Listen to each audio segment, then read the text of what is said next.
Ang pangarap mong laging inaasam,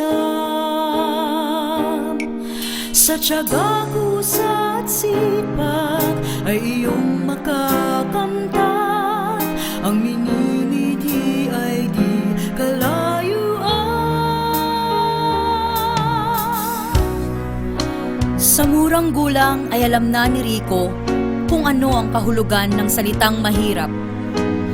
Ang pangarap na pag-unlad ang nagtulak sa kanya upang magsikap. Dahil sa kanyang mga kabiguan noong kanyang kabataan, ito ay nagsilbing hamon para sa kanya upang kamtin ang tagumpay. Dahil ang batang dating mananampalok ay patuloy sa pangangarap at pagsisikap. Hangad niya ay ang kaunlaran at kaginhawahan ng buhay sa Pandi. Anak ng magsasaka.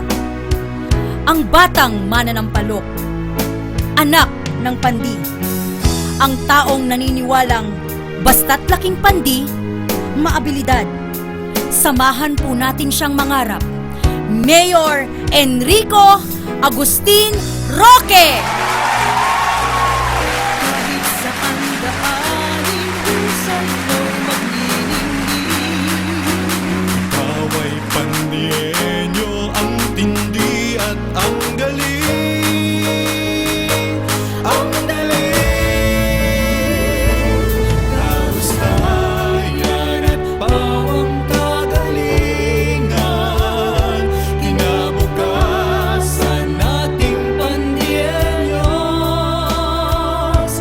Kahusayan, kagalingan, katangian mong taglay, nasa'yo.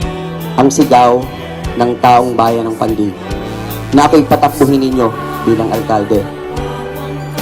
Dumaan po ako sa isang matinding proseso. Hindi po madali. Hindi ko po ito hiningi. Kusa po itong ibinigay. Binigay ninyo at binigay ng may kapal. Ako po ay nasa harap ninyo ngayon hindi bilang si Rico Roque, hindi bilang kandidato, kundi bilang isang bata. Batang mananampalok, isang batang nangangarap para sa bayang ito. At ngayon pong gabi, samahan niyo po akong muling mangarap. Mula ngayon hanggang Mayo Agis, sisiguraduhin ko po sa inyo ang isang matapat, makadiyos at isang makataong paglilingkod sa lahat ng mamamayan ng Pandi na nandito at nangangarap at nag-iintay ng pagbabago. Huwag po kayong mainip dahil ganap na ang pagbabago sa bayan nito.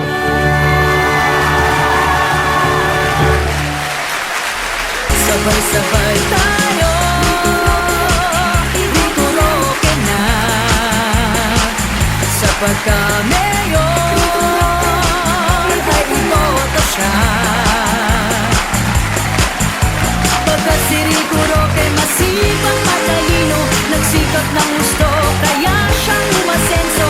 Kaya ang taong bayan sigaw nila ay si Rico Roque na. Iboto po natin Ngayon na, Rico Roque para alkalde. sabay-sabay tayo.